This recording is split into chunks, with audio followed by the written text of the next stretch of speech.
In my own thinking, the wine was helping me relax, have a better social life, have more fun. When Carrie was drinking, it was just an extension of already who she was.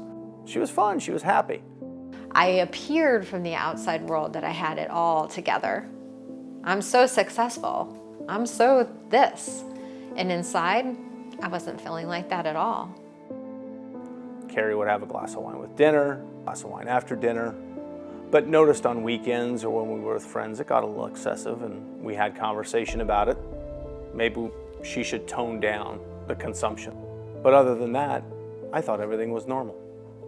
I didn't identify as being an alcoholic. I didn't have any major issues. I just felt like crap all the time for drinking too much. When you're married and you love someone, maybe you don't see the forest for the trees. I was a gray area drinker for years. Gray area drinking is the space that's in between somebody that would be identifying as a social drinker and being an alcoholic. It's this in-between space. A social drinker is somebody who could have one or two drinks every so often and it not really be a big deal. There's literally socially drinking from time to time. Somebody who would identify as an alcoholic or suffering from alcoholism really is physically and psychologically dependent on alcohol.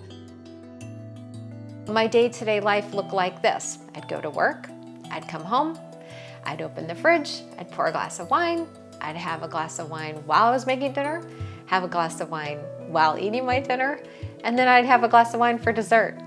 And then half the time I'd be like, there's only one glass left in the bottle. Might as well finish that too. And this becomes the pattern that happened for me that happens to a lot of people. So if I had a rough night and I drank too much the night before, I'd say, dang it, why did I do that? I'm not gonna do that again today.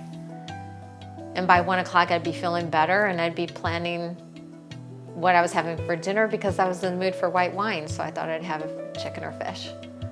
This was my everyday thought process. According to some of the studies I've read, about 50% of the population that currently drinks alcohol is in the gray area. That is a tremendous amount.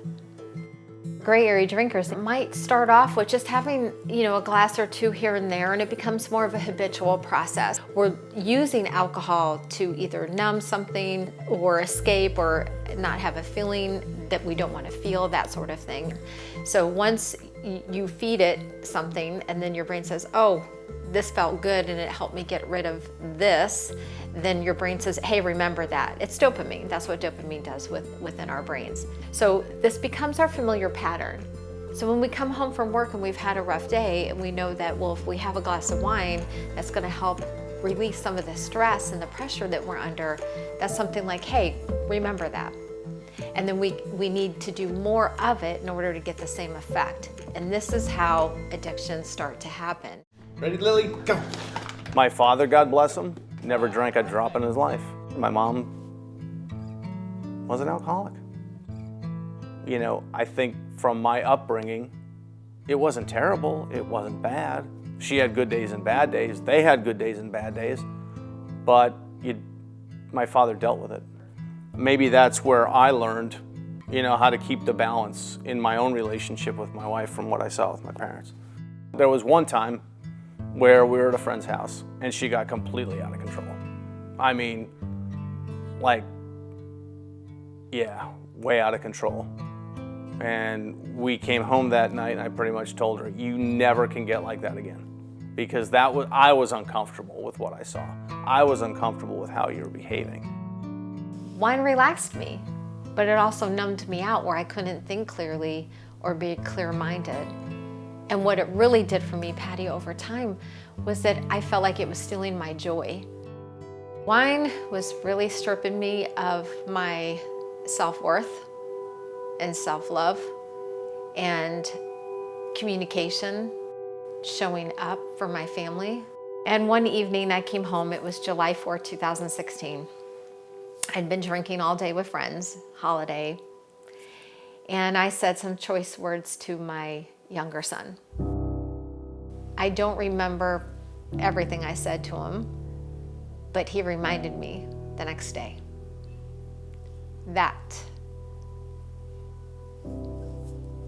That was my rock bottom. That was my enough.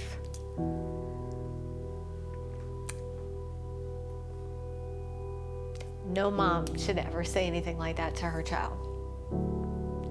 And I started getting serious about making a change.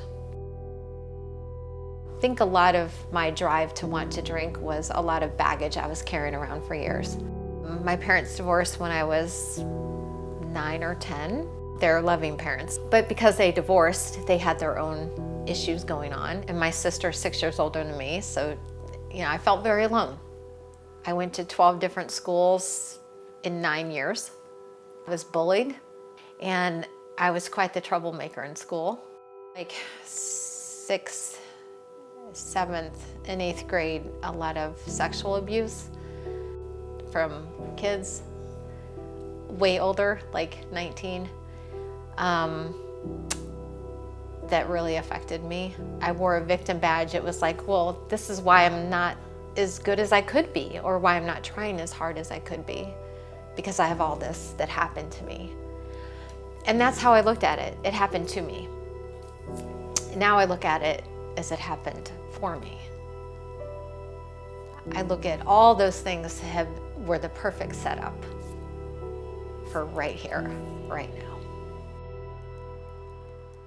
What held me back for so long is because the only thing I knew was Alcoholics Anonymous. I didn't want to go to a meeting and say, hi, I'm Carrie, and I'm an alcoholic. That felt so wrong for me. And it made me feel like I was going to be broken and powerless forever. And so for me, it didn't fit. After I left AA after a few months, I ended up working with a life coach. And that experience completely changed my life. It took a lot of trauma healing. It took my own desire to change, my own desire to shift out of the gray and into this place that I knew that I always wanted, that I deserved to have. We all deserve to have. That's exactly why I started Grey Tonic. For Alcoholics Anonymous, or for a 12-step program or a rehab, they're focusing on the actual addiction and that psychological and physical dependency, which is different from what I do. I'm a discovery coach and not a recovery coach. Can you elaborate on how that made you feel when you tried? So I do focus a lot on the why. What's driving it? What's driving the behaviors? What's driving this emotional feelings that you have? Because it's not the alcohol. The alcohol is just there as a coping aid. There's something else going on. And I think a lot of times when we can reframe the way we look at something, I choose not to drink versus I can't drink. I can't have it, or I'm choosing not to have it. Totally different feeling. And there's a permission that goes there. I'm in charge. I'm in control. I was your epitome of the social drinker. With the research, with the understanding, for me, I was just, why should I participate in it if it's not good for me? December 31st, out on that patio, I had my last Belgian beer. And I haven't had a drop of alcohol since. And I don't miss it. I really don't. When I met her, she had a Mustang with a 302 and a posi rear, and she used to do burnouts. It was the cool thing about her, right? So Carrie is Carrie, right? Like I said, the alcohol just brought out more of that wild side. But she's just a beautiful person too. Her compassion to help people and, always trying to better herself has always inspired me. Question the drink. Question your relationship with alcohol. How is it serving you? How are you using it? Why is it beneficial for you or not beneficial for you? For those that still enjoy alcohol and that's something that they wish to do, there's no judgment or shame in that. And there's no judgment or shame for those that choose not to. I just really want people to understand that it's good to explore that gray area.